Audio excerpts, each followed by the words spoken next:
Hello my to family అందరికీ నమస్తే, నమస్కారం, ఆదాబ్, సస్తేకా. కొత్తగా మాట్లాడతాను అనుకోవచ్చు. ఇవాళ కాకరకాయ కూర వండుతున్నాను. ఎందుకంటే అది ఆరోగ్యానికి చాలా మంచిది, కానీ మనం మాత్రం అవాయిడ్ చేస్తూ ఉంటాం. కాకంటే అలా కాకుండా ఆరోగ్యానికి చాలా మంచిదన్నమాట. చేదు ఎంత మంచిదంటే అంతగా శక్తిని మంచిగా అనమాట.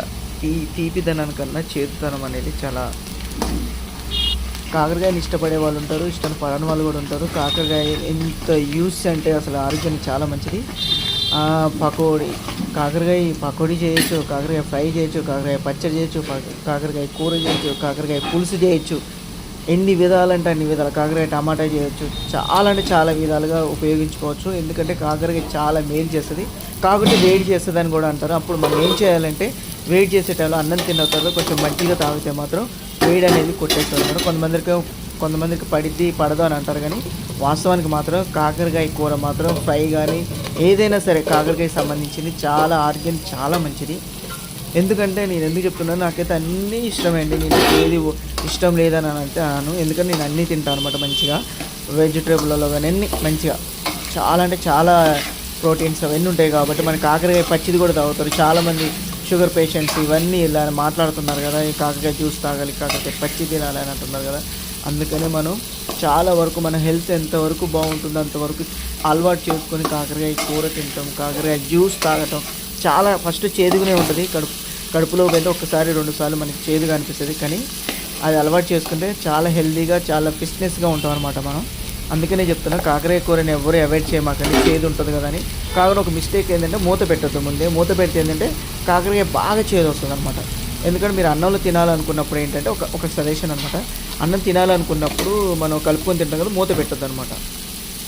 ఎందుకంటే మనకి చేదు అనేది, ఇప్పుడు మీరు చేదు తినొచ్చు తాగొచ్చు అని మళ్ళీ ఇట్లా మాట్లాడుతున్నారు అంటే, మనం అన్నంలో కలుపుకొని తినాలి కదా. తినాలంటే ఏం చేయాలి, అప్పుడు మనకి చేదు అనేది రాకుండా ఉండాలంటే కొద్దిగా మనం మూత పెట్టుకొని ఉండాలన్నమాట. అదే ఇంకా చేదు తగ్గాలని కొంతమంది, నేను కూడా అంతే చేసాను. నేనంటే గల్లులుప్పు కానీ మెత్తటిప్పు కానీ మొత్తం చల్లి వేసిన తర్వాత దాంట్లో ఉన్న చేదంతా పోగొట్టి పచ్చడి చేయటం కానీ కూర చేయటం కానీ కూడా చేయొచ్చు. కాకుంటే నాకు మళ్ళీ ఏమనుకున్నా అంటే, అది మన ఇష్టం అనమాట, అది ఆప్షనల్. మీరు చేదు బాగా తినేవాళ్ళు ఉంటే అందులో గల్లుప్పు వేసి మెత్తటిప్పు వేసి కూడా ఆ రసం పిండన అవసరం అనేది. మనకి చేదు మంచిగా ఏం కాలే పర్లేదు తినాలి అనుకుంటే మాత్రం అలా కూడా తినవచ్చు. చూడండి ముక్కలు ఎంత సన్నగా తరిగానో, మంచిగా ఎమ్మటే మగ్గుతాయి అనమాట నూనెలో. కొంచెం ఉల్లిగడ్డ కొంచెం ఎక్కువ వేసాను, పచ్చిమిరపకాయలు కూడా వేసాను అనమాట. నా వీడియోస్ చూస్తున్నందుకు నన్ను బ్లెస్ చేసి ఇంకా సపోర్ట్ చేయాలని మనస్ఫూర్తిగా కోరుకుంటున్నాను. Family cooking and vlogs like చేయండి, షేర్ చేయండి, కామెంట్ చేయండి, సబ్స్క్రైబ్ చేయడం మాత్రం మర్చిపోద్దు ప్లీజ్. మై టు ఫ్యామిలీ చూసారు కదా, తగినంత కారం వేస్తున్నాను. కారం కూడా కొంచెం కొంతమంది ఎక్కువ తింటారు, కొంతమంది తక్కువ తింటారు. నేను ఒకేసారి ఏంటంటే చాలామంది అనొచ్చు, మీరు మిక్సీలో వేసి అల్లం ఎల్లిపాయలు జీలకర్ర ఇవన్నీ ఒకేసారి పట్టి వేయొచ్చు, కానీ కాకుండా ఒక్కోసారి అలా వేస్తా ఒక్కోసారి ఇలా వేస్తాను అండి నేను. ఎందుకంటే కారం వేసాను, ఎల్లిపాయలు వేసాను, కొంచెం మెంతిపిండి కూడా వేసాను అనమాట. మెంతిపిండి కూడా వేసిన తర్వాత దాంట్లో కొంచెం జీలకర్ర పౌడర్ కూడా వేస్తాను. అది ఒక చేతితోని చూస్తారు కదా, జీలకర్ర కూడా వేస్తున్నాను అనమాట. చాలా చాలా అంటే చాలా బాగుంటుంది అనమాట. కాకరకాయని మాత్రం దయచేసి ఎవరు అవాయిడ్ చేయొద్దు. కాకరకాయ కూరని మనం ఫ్రైలాగా, పకోడీలాగా, కర్రీలాగా, పులుసులాగా, నేను ఒకటి కూడా పులుసు కూడా పెట్టాను అనమాట, తెల్లకాకరకాయల పులుసు. చాలా అంటే చాలా బాగుంది. మీరు కూడా అలా చేయాలని కోరుకుంటున్నాను. మన హెల్త్కి సంబంధించి చాలా వరకు వాడుకుంటే మంచి. ఆయిల్ కూడా కొంచెం తగ్గిస్తూ ఉండాలి, కాకపోతే ఫ్రైలకి కొంచెం ఆయిల్ ఎక్కువ పడుతుంది. కాబట్టి ఆయిల్ పట్టిన తర్వాత ఏంటంటే కొంచెం అడుగునే చేరేది కదా, అప్పుడు ఏం చేయాలంటే ఆయిల్ని మనకి దాన్ని డిస్టర్బ్ చేయకుండా పైన ఉన్న కూర మొత్తం వరకు వేసుకొని తింటే చాలా బాగుంటుంది. కాబట్టి నాకు కొంచెం నూనె ఎక్కువ తగ్గించాను అనమాట. ఇద్దరికి పోసినంత పోయిట్లో ఒక్కోసారి ఎక్కువ పడుతుంది, ఒక్కోసారి తక్కువ పడుతుంది. చూసారు కదా కూర ఎంత మంచిగా దగ్గరికైనా వస్తుందో, అలా అనమాట. చూడండి, ఇలానే తినాలనిపిస్తుంది, నోరు ఊరిపోతుంది కదా చూస్తుంటేనే. నాకు మాత్రం నోరు ఊరిపోతుంది. మీరు కూడా మంచిగా కాకరకాయ కూర మీకు అందరికీ తెలుసు, కాకపోతే నాకు తెలిసిన సజెషన్స్ ప్రకారం నేను చెప్తున్నా. చాలా వరకు కాకరకాయ కూర వేడి అంటారు, కానీ వేడి అన్న నేను అదే చెప్పాను కదా, కాకరకాయ వేడి అన్నప్పుడు ఏంటంటే మనం అన్నం తిన్న తర్వాత ఒక 5 నిమిషాలు ఆగి మజ్జిగ తాగితే చాలా బాగుంటుంది. ఒక గుప్పెడు కరివేపాకు వేస్తున్నాను, లేత కరివేపాకు.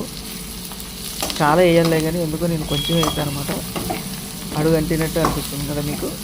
ఎందుకంటే మనం కొద్దిగా మగ్గాలన్నా, కొంచెం ఫ్రైలాగా రావాలన్నా, కూరలాగా కావాలన్నా తీసుకోవచ్చు. చాలామంది కాకరకాయ టమాటా వండుతారు. కాకరకాయ టమాటా కన్నా కాకరకాయ కూర ఉండటం బెటరు. ఎందుకంటే చాలామంది ఇష్టపడే వాళ్ళు కాకరకాయ టమాటా కూడా ఇష్టపడే వాళ్ళు ఉంటారు. కాకపోతే కాకరకాయ టమాటాలు ఏంటంటే కాకరకాయ ముక్కలు చిన్న కోయేటప్పుడు అనమాట. ఎందుకంటే కాకరకాయ టమాటా అనేది కొంచెం పెద్దగా కోసి ఉంటుంది అప్పుడు తెలుస్తుంది. నేను ఒకసారి వండి చూపెడతాను మీకు. చాలా చోట్ల చూశాను కాకరకాయలు చిన్న చిన్నగా టమాటాలు ఉండేలోపు అట్లా కాదు. కాకరకాయ టమాటా అంటే చాలా బాగుండాలి. చూసారు కదండి, ప్లీజ్ సపోర్ట్ మీ. నేను తినే వీడియో మాత్రం తీయలేదు ఎందుకంటే వీడియో నా ఫోన్ ఖరాబ్ అవ్వటం వల్ల చేయలేకపోయాను. Thank you so much my YouTube family.